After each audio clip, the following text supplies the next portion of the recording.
It's starting. Okay, I can always edit it later, so don't worry. Okay. All right. Let's hide that. Okay, so like I said, we're going to be going over the story of philosophy. So this is like trying to make it, look, there's a lot of details, a lot of steps along the way, but I tried to like capture the big stuff, okay? Because I don't want you to get bogged down in the details, but at the same time, like with any discipline, there's stuff you got to know, right? Come on in. Stuff you got to know, things you got to, I mean, you've got to know some stuff about some stuff. Okay, in order to understand some of the broad ideas or understand some of the major players, I got to expose you to it. So it's just one of those like straightforward, this guy said this type stuff. Okay, but I'm going to try and connect it in such a way that you see how one idea kind of led to the next and so on. Does that make sense? Okay, so let's start. I feel like we need a new lamp in this projector or something. Is it dark to you? Yeah, a little bit. Okay. So basically, there's some big sections where I'm going to go over first, okay, and then big sections, and then we're going to go into each of those sections and talk about the philosophers in there. But you got to know that from the beginning, okay, the very first kind of section of philosophy that we have is the pre-Socratic. So when we talk about Socrates, Plato, Aristotle, right, this is before them, okay, pre-Socratic. Is that the sign-in sheet? Okay. Pre-Socratic. So by pre-Socratic, I mean 6th century BCE. Okay, like way back. All right, and that's the date. The main issue they were dealing with, where they kind of started thinking philosophically, was the idea of existence, being. What is it? What is there, and what is it like? Does that make sense? Yeah. Okay, what is there and what is it like? I mean, if you're going to start philosophizing, that's a pretty good question to ask, right? Like, what does it mean to exist? What do all existing things have in common? Okay, those are the questions that they started asking. And you'll see that answer to that question comes up again and again, and the answer to that question comes up again and again, and the answer to the question is different. Okay? The answer to that question is different as you proceed through history. Sometimes the answer is nothing is there. It's just an illusion. Sometimes the answer is God put it there, whatever he, she, or it is like. Okay? Sometimes the answer is we put it there by thinking about it. Does that make sense? So this was the big first question, and after that, everyone else tried to answer that question in different ways. Okay, so kind of keep that in mind. You got big questions asked and then different ways of answering that question. All right, so they started with this existence part. Next, we move to 5th and 4th century BCE, and this is where things started to kind of solidify into a system. Here, people are just going, what the crap is happening? Let's ask some questions about some stuff. All the things, okay? All the questions. And then in the classical period, people actually started settling down and realizing, oh, we need to think about, these are big questions. We need to think about them in like an orderly way and actually like come up with more effective ways of reasoning and that kind of stuff. That make sense? That's where you get Plato, Socrates, Plato, Aristotle is the classical period. All right. Ethics. Aristotle is really considered to be the father of ethical systems. Okay, that's where you start getting that. But think of it as systems. First, we're just asking questions. Now we're starting to like actually break philosophy into sections, like we talked about, logic, epistemology, metaphysics, and so on. Okay, that's where that happened. All right, now we're moving into 11th century. Okay, medieval times. My son's running around these days with a large shoe spoon. You know what a shoe spoon is? No. Shoehorn. Oh yeah. No. Oh, yeah. My husband calls it a shoe spoon because you kind of scoop your foot into the. Okay. Anyway, it's really long, so you can do it while you're standing up, right? So it's like this long, and it's silver, and he thinks it's a sword. He's running around. He's only broken 7 things, but that's okay. So medieval times. That's what I think of when I think medieval. We got 11th century. 11th century CE. Okay, look. 5th and 4th century BCE to 11th century CE. What the heck happened in all that time between the classical and the medieval period? Anybody know? Well, yeah. What else? A lot of stuff happened. Big, like, movement. We've got the Enlightenment period, which is coming, but in there, The Dark Ages. the Dark Ages. the The Dark bubonic Ages plague. happened. Everybody died. The Dark Ages. Okay, the Dark Ages happened in there. So we've got some serious decrease in thought. Okay? I mean, the Dark Ages weren't actually as dark as we think they were, but they were darker than some of these other times. Okay? So that's why you got the big leap in time there. Okay, in the medieval period, we start out in the beginning of that period going, God is the answer to everything. God did it. God said it. God exists. And we just assume, well, duh, of course he exists. Nobody ever questioned whether or not he existed. And by the end of that period, there's no God. Nah, never mind. Never mind on that God thing. Okay, really interesting time. We have God, and then we have no God. Okay, in that time. That was kind of the big idea of that period. All right, next three. Okay, the fourth one is called early modern. Okay, early modern. This is the 17th and 18th century CE. Here we have reason and enlightenment. Okay, reason and enlightenment. And by that I mean now people are putting more of an emphasis on things like the scientific method, things like logical reasoning, things like empirical data, which we'll talk about. Empirical evidence is evidence that you can get from your senses, okay? From looking, from touching, from hearing, right? Things that you can experience with your senses, and thus things that you can test using the scientific method, okay? So this is where, and this became elevated to the point of this is the standard. You don't really know something unless you can test it with the scientific method, unless you can use your senses to access that data. That's the only way you can be sure that you know something, okay? This led to an absolute explosion in scientific discovery, right? Because once you value that type of knowledge, then you're going to go seek it out all over the place, right? This allowed people to ask a bunch of questions, which led them to make a bunch of discoveries, and then test it and solidify it, formalize it, right? Enlightenment, okay? Lots and lots of new knowledge, okay? Then you move into the 19th century. Here is where, because now the United States exists in some form, right? Here is where we have not only it exists, but we have our own brand of thinkers at this point, okay? The rise of American philosophy happened in the 19th century, along with a lot of new ideas about political philosophy, not just in America, but in other places as well, okay? So here we have not only the United States exists, but we have people that have been here long enough, and we actually have like generations of people in the United States having experiences that are unique to this country, that we're forming our own culture, and so now our culture is forming their own ideas about philosophy. Does that make sense to you? So even though it was like, back a several hundred years, right, when we were established, now philosophy can rise, its own brand of philosophy, all right? And then 20th century, okay, our previous century, which now I feel really old because there may be some people in here that were born in this century, which is freaking me out a little bit. Okay, so 20th century, you have something called analytical and continental philosophy, which we'll talk about later, but a big emphasis on language, a big emphasis on language and communication. Now that we have politics and government and new cultures kind of rising, now we're talking about, well, okay, now how do we communicate? And and honestly, I'm not like, ethnocentric here, but like, because the United States is such a unique type of nation that involves a lot of other cultural influences kind of all mixed together, then the philosophy is unique, but also the communication is unique. Okay, it's got some interesting challenges, the United States does. Okay, and so because of that, you've got philosophy that is unique, and then language considerations, communication considerations that are unique as well. Okay, tracking so far? These are the big 6 sections that kind of take us from the beginning all the way to the recent past. Make sense?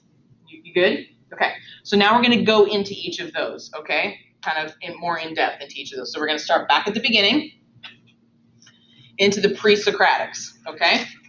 Look, pre-Socratics asked the question, what is or what exists and what is it like? Okay? There are things that do not exist. Name me something that doesn't exist. Unicorns? What did you say? Love? Ooh, I'd say love definitely exists. It's not physical, but it exists. Love is a fallacy, as we'll find out later, yeah. Okay, so unicorns, okay? Unicorns do not exist, as far as we know. Bigfoot, I'm sorry to burst some of your bubbles. Bigfoot does not exist. I know, dang it. Remind me sometime to tell you the story about how people from the Discovery, we own a couple rental cabins down in our area on the line, basically on the line between LaFleur and McCurtain County. And we've had people like from the Discovery Channel doing Bigfoot hunts out there on our land. Pretty awesome. They didn't find anything though. Shocker. Okay, so metaphysics, yeah. What things exist? It's kind of like we were talking about biology the other day, right? Give me all of the things, hashtag all the things that are living, right? And I'll study those. Okay, these guys said, let's consider all of the things that do exist and what makes them exist and not exist. How's that for saying the word exist 19,000 times? So like, take unicorns. What is it about unicorns that make it so that it doesn't exist? And what is it about horses that makes them so that they do exist? What things do horses and your notebook and my son and that tree outside, They're all alive. those all exist? Okay, well, your notebook's not alive. Yeah, so there must be something else because they all exist, right? So there must be something else that they all hold in common that makes them exist or puts them in the category of existing things and not non-existing things. Okay, so that's the question. Okay, they came up with some really interesting answers. All right, Thales, for example, said everything really at its core is water, made up of water. Yeah, I really said that. Heraclitus said, no, it's not water, it's fire. That was a fun debate right there. On fuego, yeah.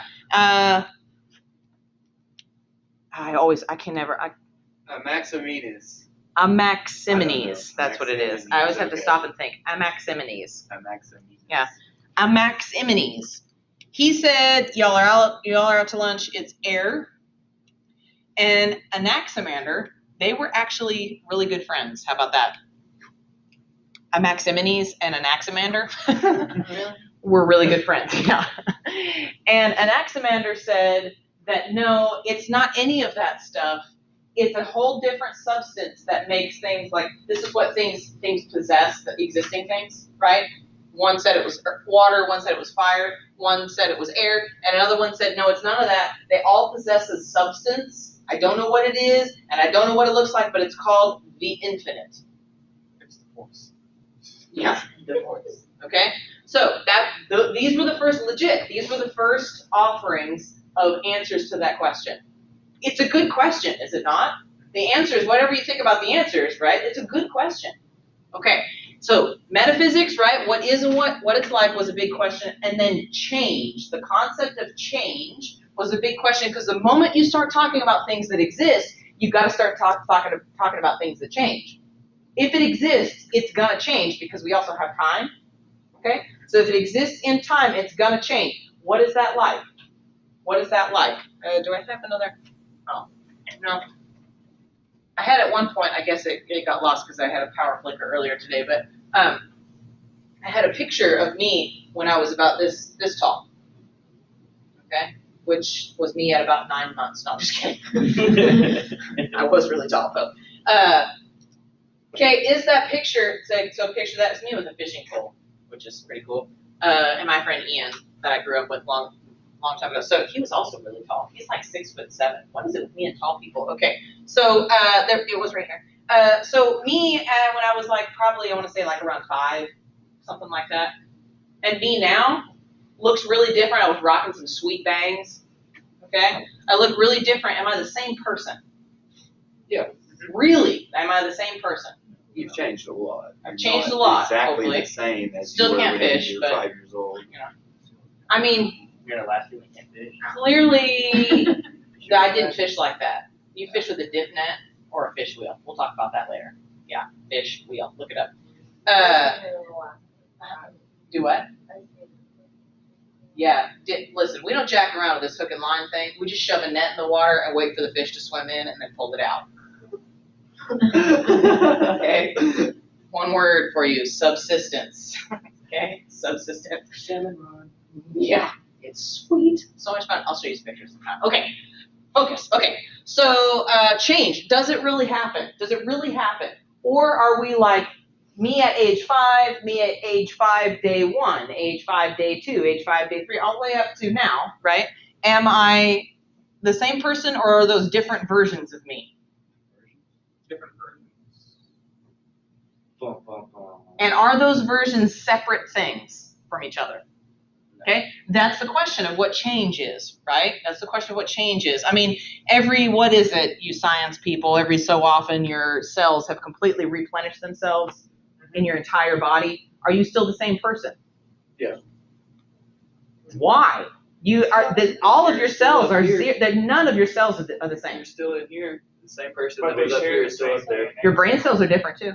Oh, yeah, but your consciousness remains the same. Right? Same So, genetic code. Yeah. what is it? Okay, so what is it? They said, does it really happen, and what is that like? That was the question. And you see, it's a good question, right?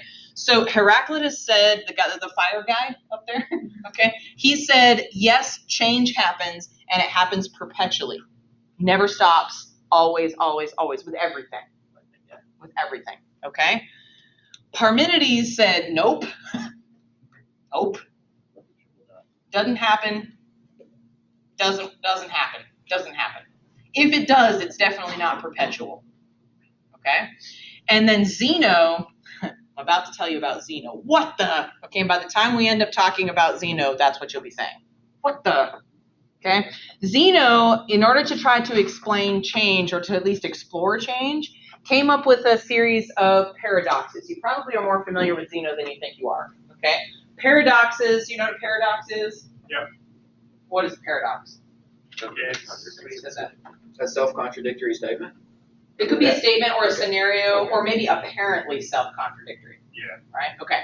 So here's some of Zeno's paradoxes. He did paradoxes of motion, right? Because motion encapsulates existing things and time, and so therefore you're able to look at change really well. Okay? So before you look at that, the paradox that says if I'm going to walk from here to here, I got to go halfway at least, right? Right? Yeah. Okay, so I'm going to go halfway. Okay, let's say this is about halfway. All right. Now, if I'm going to walk from here to here, I got to go at least halfway, right? Yeah. Okay, so I'm going to go halfway. Now, if I'm going to walk from here to here, I got to go at least halfway, right? Okay, I'm going to walk here. Now, look, if you continue to do this, it approaches infinity, right? Split half, half, half, half, half, half, half, half, half, half, half, right? So that means I can never actually get from here to there. You get really close, but you'll never actually. But I never actually you get know, there. Look. there. You're Okay? not, Am I here or am I not you're here? not there. So what happened then? You're changing, but you haven't changed. Zeno says I can't get there, but clearly I can. That's a paradox. And now you say, what the? Right? Dot, dot, dot. Okay? How is that? To get home from here, you got to go at least halfway, Well, if I go halfway, then I'm not getting them. right? But the first stage is to get at least halfway, let's say that. Okay? And the next stage would be to at least go halfway. I mean, Well, you're if you're talking going about- home, you're going to pass halfway. Yeah, you're And then talking you're gonna pass about halfway it from again. the halfway was at the first point. You know, it's half. I got to go halfway. But then if you're Mhm. talking about halfway again, whenever you're at the halfway point, then that's only 3/4 of the way there. And then like if you're talking about halfway. Don't give me any more 3/4 fractions. My head's going to explode. Okay, well. Okay, the point is, Yeah. right, that nobody, when you're going from point A to point B, You never just go halfway and then restart. Yeah. Which is really what you're doing, right? You go halfway, and then that becomes your new point A to Oh, I point do B, that all the halfway time. point A to point B, right? That may feel like what you're doing in your life, okay? But when you literally travel somewhere, we just go to that place. We go to there, You don't stop halfway. No, okay? that's We don't road stop trip. halfway and restart, right? Yeah. Okay. Anyway, but that's the point, is that, like, look, you've got this chain. Okay, so an arrow, you see the picture of the arrow and the target? Okay, so when you shoot an arrow at a target, that, by the way, that halfway thing is the one on the left. And he does it with a soldier and a tortoise. You know, he's Xeno, and it was a long time ago, okay? They used soldiers and tortoise eye. Okay, so let's just explain this one real quick. So you got the soldier and the tortoise. They're gonna get from the beginning of that line to the on the right, left to the end of the line on the right. Okay, so the soldier's nice and realizes that he's a lot faster than the tortoise, so he lets the tortoise start halfway there. Okay, so in order to get to the end, right, the tortoise has got the soldier has got to go at least halfway, which is where the tortoise was, and the tortoise has got to go at least halfway to the end of the line, which is where he goes, right? And then the next stage, the third stage here, is that, okay, well, in order to get from there to the end of the line, the soldier's got to go to where the tortoise was at least, right? And the tortoise has got to go halfway again. And you see it happens again and again and again and again. Well, who wins? They're getting awful close. Nobody's gonna win. They're just gonna get awfully close forever. Right. And make things even worse, they're never going to arrive. The closer we get closer, faster. Unless the soldier's like, heck with this, I'm freaking racing a tortoise, what is wrong with my life? And goes and does something else, right? He's That's never what, gonna get there. that's what we're waiting for. Okay, look at the arrow one, okay? If you're going to, right, if an arrow, it takes some time for an arrow to go from the beginning to the archer's bow to the target, yes? Yeah. Okay, so his sort of hypothesis was, look, what's happening is his question was, what is happening? Because you've got an arrow being shot into the air, but at any point, at any point, that arrow is located at each spot between the bow and the target. Okay? So how many arrows do we actually have, and how is it actually moving, right? If you take like a really quick snapshot, it's located at one spot. In the next fraction of a second, it's located at a different spot, right? So if that's true, how does it get there? Because it's located, right? For a split second, it's stationary in one spot. So how does it actually go? Force. Force of motion. Did he never leave his house? Kinetic energy. Like, I don't get Did that. he never leave his house? No, because he couldn't. That's funny. Okay. Okay, here's another one. Duh, what the, right? This is where you could say that. Okay. This is one of his, literally. A single grain of millet. You know what millet I was about to say. is? What in the world? What is a millet? It's an ancient grain. It's about the size of a couple sesame seeds if you were to roll them up into a ball. Okay, that's about how big it is. You guys know what a mustard seed looks like? Yeah. It's about like that. Okay, maybe a little smaller. A millet. Okay, millet is what that grain is. If you cook it like oatmeal, it's actually pretty good. It's kind of like a cross between oatmeal and grits. Okay, anyway, I told you I like to cook. Okay, so a single grain of millet, if you take one and you drop it, I mean something that's smaller than a mustard seed and you drop it, you're not going to hear it, right? It makes no sound to your ears. Okay? But 1,000 grains, if you were to drop 1,000 millets, you would hear it. Okay? 1,000 millets, I don't know, it's like a couple handfuls, right? You'd hear it. Okay? But that means that 1,000 nothings become something. What is 0 times 1,000? 0, 0. So why does it make a sound when you drop it? One makes a sound. One makes a sound. Louder sound. Makes a sound the first time, just makes a louder sound? Maybe. But what do you like, the FDA? If it's smaller than a certain number, we get to call it 0. Okay.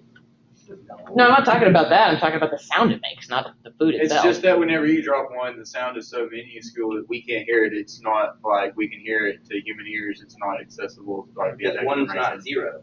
So it's kinda like Yeah, but you still have a bunch of zeros dropping. Yes, but one's not zero. It's a little bit, it'd probably be a little bit more than zero, maybe like 1,000. Yeah, but what is it zero, about getting a bunch of 10,000. zeros together that makes it something? It's philosophy. Got a bowl of Cheerios. Kind of. Got full of Cheerios. You can bring Cheerios in here. You guys are great. Okay. Okay. All of these have to do with. Philosophy. Oh, boy. It's been a long week. Okay. All of these have to do with change. Okay. Change, and it has to do with things that exist, right? Things that really do exist, like soldiers and tortoises and arrows and millets, right? Things that exist, and then we've got this motion and time factor in there. We're talking about change. Does it really happen? Does the arrow really travel? Does it change location, or is it like a bunch of locations all in a row? Is that the same arrow? Is that right? You see the questions that are the types of questions that are being asked. Did you have a comment? Yeah, I was going to go back on the arrow thing. Like, Okay. that's what I was thinking, like the concept of time. Is that what he's doing? A little bit, yeah. So what is the relationship between, what is the effect of time on an object? Without time, there's nothing. Well, it wouldn't be nothing, but There wouldn't be nothing. Time is what will eventually bring our existence to a buzz. Well, what is it though, or is it? What is time? If enough time Now, what passes, is we're gonna time? stop existing. Time isn't real. It might just start existing somewhere Time else. is- Listen, I'm getting to the point where all I want is that bowl of Cheerios, and I'm just gonna go into a corner and eat it, right? Okay, these are the type, remember we ask questions, we don't know to answer them, we got a whole section on metaphysics where we talk about stuff like this, okay? So hold out for it and get ready for it, okay? So these are the types of questions they're asking, but the point I want to make, aside from seeing how crazy Zeno was to show you that you start asking questions about things that exist, and then the very next thing is, well, they interact with each other and they're in time, right? So what does that mean? You see how that's like the next stage of questions, right? So we see as we're traveling down this sort of story of philosophy, this is kind of a natural progression. We ask these types of questions, and then we're like, well, if we're going to ask that, then we're also going to have to ask this, okay? This is also, sidebar, an example of how people philosophize, right? This is how they started by asking a question, and then they realized, oh, but then that's going to have results here, so they continue to ask questions, okay? All right, if these seem silly to you, like fire and water and air and stuff like that, remember, there's virtually no scientific knowledge at this point, okay? They're doing great with what they got, right? Asking really hard questions and really digging in and trying to explore answers with very little access to scientific knowledge. Okay, that's legit. Do that, right? Be that type of person, okay? That's like, I don't know, but I'm going to work with what I got and try and figure it out. Come up with a reasonable answer based on what I know. Okay? That you can at least do that. All right, so the attempts to make sense of all of this existing stuff and change stuff, there were a couple attempts to make sense and to start labeling things, okay? Empedocles, he said things were, like he started saying, okay, well there's like these elements that make up other things. Okay, so like smaller building blocks that like when you work together and they combine in different combinations, then they make different things. I mean, he was onto something there, right? It became standard for the next 2,000 years. We still have elements. We understand this thing about elements, right? They weren't exactly the same as what we have, but they're pretty darn close. Okay, Democritus, he came up with this theory called atomism. Sound familiar? Atoms, right? And he thought that there are these tiny, instead of looking at and saying like there's some substance and it's called the infinite, he actually decided, maybe not. Maybe it's a substance and it looks like this. They're tiny, indestructible building blocks that everything is made of. Now, do you see how that starts to answer the question of what do things that exist have in common? You see that? Okay, these were attempts to answer those questions. Okay, and then Pythagoras. He said, oh, this guy made such advances, and I also hate him because I hate math. Pythagoras, all is governed by numbers. All ultimately, kind of like the fire and the water guys, okay? Ultimately, all is governed by numbers, so study math. Pythagoras, as in Pythagorean theorem, that guy, that's the guy, way back. Okay? Are we good so far? Understand what the pre-Socratics were about. Okay? What their deal was. Okay, let's move on to the classical, all right? So this is the second of the 6 big sections, all right, classical period. Remember SPA, okay? SPA stands for Socrates, Plato, Aristotle. These are the biggies, and they are the biggies of the classical period. When you think classical, think Socrates, Plato, Aristotle, okay? They're all Greek. They're all located relatively in the same area, either Athens or Alexandria, okay, in Greece. And they're all students of each other, meaning Plato was the student of Socrates, Aristotle was the student of Plato. Okay, so we're going to look at them each individually. Socrates. Socrates moved from what is reality, which we just talked about in the pre-Socratics, right? Think about that. Socrates was so important that the philosophical era before him was named after him. Pre-him, right? Pre-Socratic, that's before Socrates. That's how important he is. Okay? Okay, so he moved from this talking about what is reality to, okay, if we know what's real and we exist in the real world, how should we behave in that real world? Okay, he started down that path, started making it personal. It got personal real quick. How should we behave? I'm sorry, how should we behave? Yeah. How should we behave? Okay, he then, to do that then, I mean, because you can kind of shoot from the hip, right? If you're having a bad day, or if you're having a good day, or if you've just had somebody really take you for a ride or whatever, then your definition of how should we behave is going to be different based on your experience that day. And so he started to come up with a critical reasoning method of determining right and wrong that would help us be objective, right? And would apply to everybody, so anybody could learn this. Okay? Also, Socratic method can be harmful to your health, okay? His critical reasoning method often involved a lot of asking questions. When you hear about the Socratic method in education, if an instructor uses the Socratic method, I do some in this class, I do more in the class before this. This class is just a lot of info, I gotta tell you. But the Socratic method is asking questions. And then through your questions, right, I just ask questions and you answer. Based on your answers, I ask you other questions to lead you to you discovering the answer. Okay, to lead your thinking to the point where you're like, oh, I get it. Which is awesome and really highly regarded in education because that the student is arriving at the answer themselves, which makes it stick better. Right? They go through the process, they're not just shoved information, they actually go through the process of arriving there. Exactly. So like that light bulb moment? Yes, exactly right. Yeah. So that's his critical reasoning method, but it got him into a lot of trouble.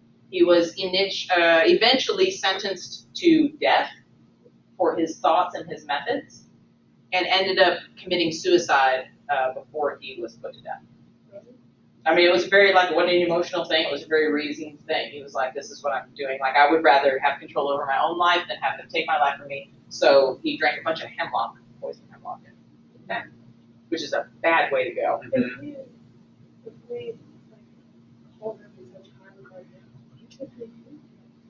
Well, that's a great question. What happened there? What do you think? Let's speculate. Why did that happen? Why did he get in such big trouble? And if they're using that method now, then why is it such a big deal? Right? Yeah, the tables have turned now, He yeah. probably started asking questions, and some of the questions were not some questions like that the people of that day thought was right. Well, he came up with these theories of why it was wrong, and vice versa. He may have started to figure out or start to do the wrong thing whenever he thought it was the right thing. Mm-hmm. Maybe it actually was the right thing, but no one actually believed it. Mm-hmm. So Jeopardized. yeah, he other started stepping on people's toes lives. and pretty much odd man out. Let's kill him. Do what? Was it like religiously, like You know, because when you're No. taught a certain thing, Yeah. and you go against that, Yeah, that when you're the odd man out going against and questioning Poor it, guy. back then, that was not good. big deal, right, and, yeah, so go ahead. I was gonna say, I would think the reason why he got into a lot of trouble is because, you know, there are some things that, like, humanity can't perceive, you know, or, like, the value of existence, like, we can't imagine not existing. So, like, what if he, like, psychologically kind of messed with people in a Okay. sense, and maybe they were just like, oh, you know, there's not any point to life. You know, maybe there was a lot of self-inflicted death. You know, that's just mine. Yep, I would say some people on those lines, like they just weren't like developed in thinking philosophically yet. They just weren't. yeah, Like, that's possible, and we know this, right, we ought to learn from this, but we don't. The first shot that somebody has with a new idea, is that normally perceived well, accepted, or is it rejected? Rejected. Yeah, almost exclusively, right? New idea, even if it's the best idea in the entire world, okay? It's rejected on its face because it's new. Yeah. Right? That's Unless what I was there's, getting- like- That's what I was getting at. Unless there's unrefutable proof that it is true. I would say still they're gonna- unrefutable Yeah, proof. still, they're gonna Still be unrefutable. skeptical. Earth revolves around the sun. What? There's Die, there's still heretic, people right? that I mean, believe yeah. that the earth is Yeah. flat. Yeah, I mean, right? Okay, just because it's new, okay, why? Because let's think about this for a second and let it get personal just for a second. Okay, just let it sit here and make you uncomfortable just for a little bit. Because when you discover something that is different from what you think, and more specifically the opposite of the conclusion that you held and the conclusion that you were operating by, that means you were wrong, which means what? Other people were wrong. you could be Yes. wrong about other things. You could be wrong about other things, and you're gonna have to change, See, and that would just open up right? a That, whole new different plane of existence right, that you're not slash can of worms. used to. Yeah. Yeah, they were Right? wrong. They're like, what? Okay, then you combine that with, look at what he was talking about, determining right and wrong. Combine that with anything even remotely close to how you ought to behave, right? I mean, the guy, what was he thinking? Right? That's dangerous. That's dangerous. That's why I said it's hazardous to your health. Okay? That's dangerous. Even now, with the most reasonable person you can think of in your life, when the moment you start to talk about, let's talk about how people ought to behave, the way things ought to be. For a while, if you're friends, you'll probably agree on a lot of stuff. That's why you're friends, right? You see the world in a similar way. But the moment you start to disagree about something in that field, it gets real uncomfortable real quick, does it not? Yeah.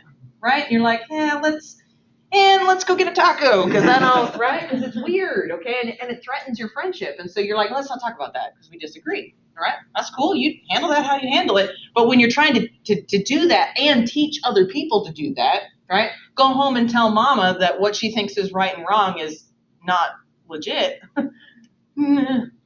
Guess who's coming back to, punch your face in? Yeah. Mama, right?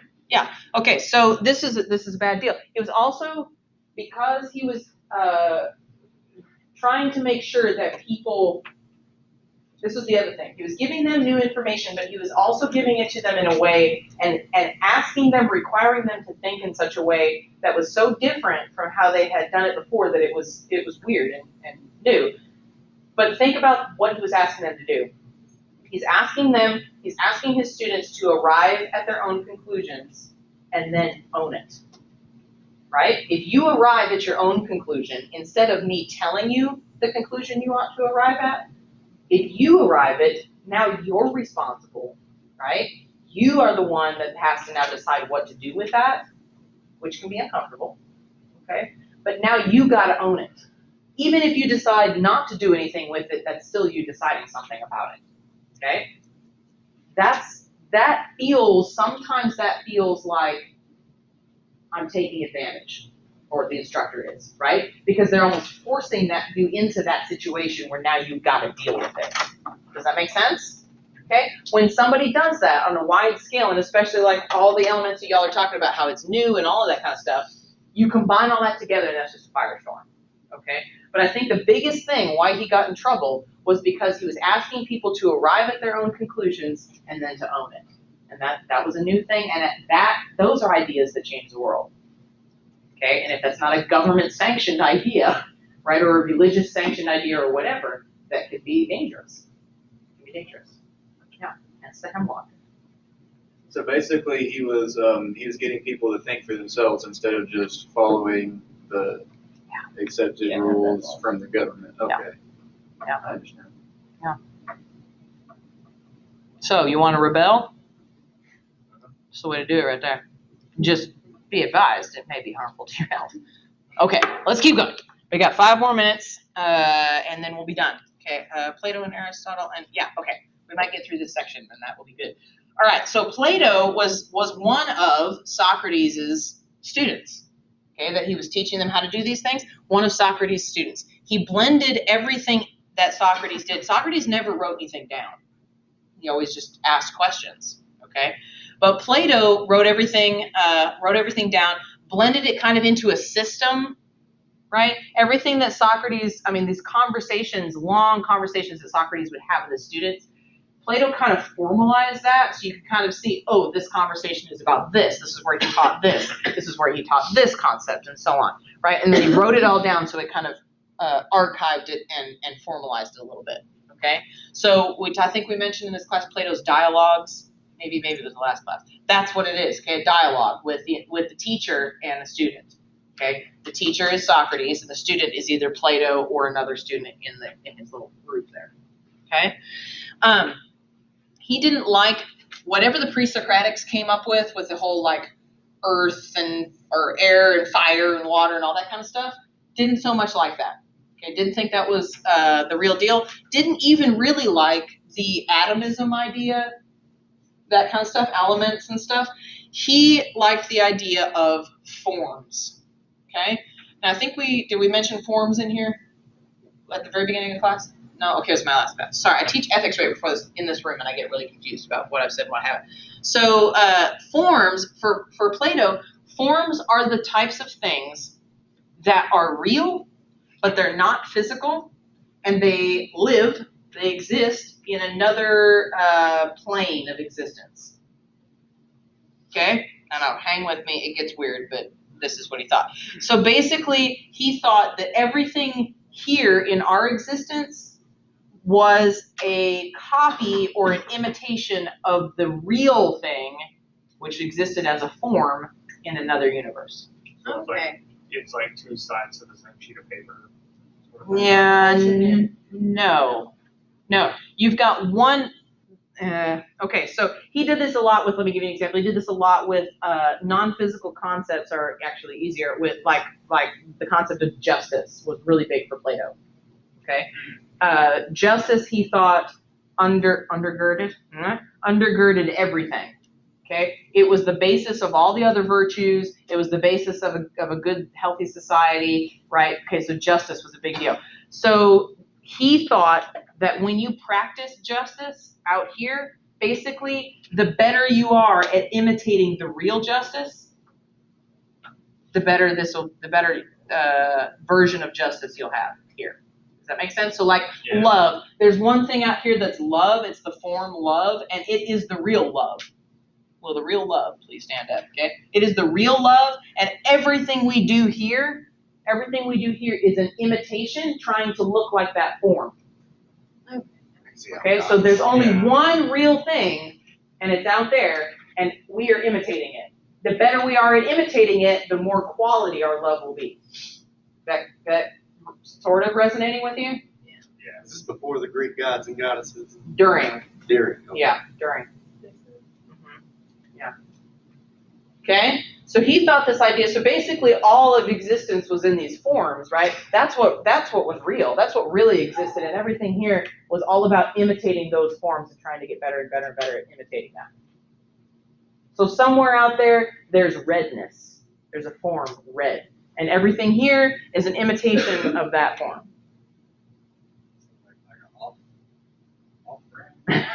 like an off-brand. Yeah, exactly. That's exactly So right. we're like off-brand existence, and Yep. we are the what's the word I'm looking for? B-list. Knockoff. The knockoff. The knockoff, yeah. Yeah, the knockoff version, yeah.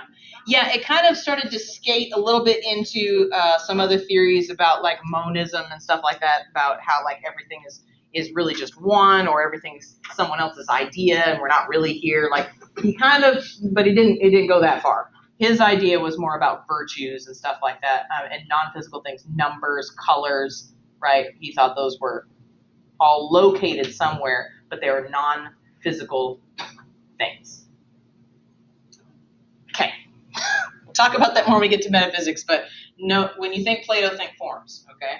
Plato and forms. Okay, Aristotle is the last one, and then we'll go. Aristotle continued to develop that system, okay? Continued with that system of like, look, we got to formalize some stuff, we got to get some rules in order, we got to figure out what we're doing. Okay, formalized that even more and started to talk about ethics even more, okay, which involves a system, involves some rules, involves a lot of consideration. If you're going to start talking about right and wrong and behavior and stuff like that, you got to have some of your ducks in a row, okay? So he started to formalize that a little bit more so that he could teach it and so that people could contribute to it in meaningful ways, and it wouldn't just, that would last in ways that weren't just like, well, I had a sucky day and so I think the world should be this way, right? That's kind of chaotic. And so he established even more of a system. He was the one that's really solidified the logic, epistemology, ethics, metaphysics, right? That was him, okay? He also made some huge advances in argumentation because it's a system. Now we can actually argue, right? We can compare ideas in ways that make sense, in ways that are effective and progress thought rather than just bickering, okay? And then he was all about trying to balance out people's ideas, right? He was all about trying to be objective, trying to cast a wide net while still providing rules to think through and evaluate things. Does that make sense to you? That's kind of where he was at. Now, brief note in all of this is a big generalization for a lot of these people. So if you go and read on them, please do, right? You'll find a lot more details and you'll be like, what? She said that. I'm generalizing for the sake of time, okay? All right, you good? Yeah. All right, peace out. Have an excellent weekend.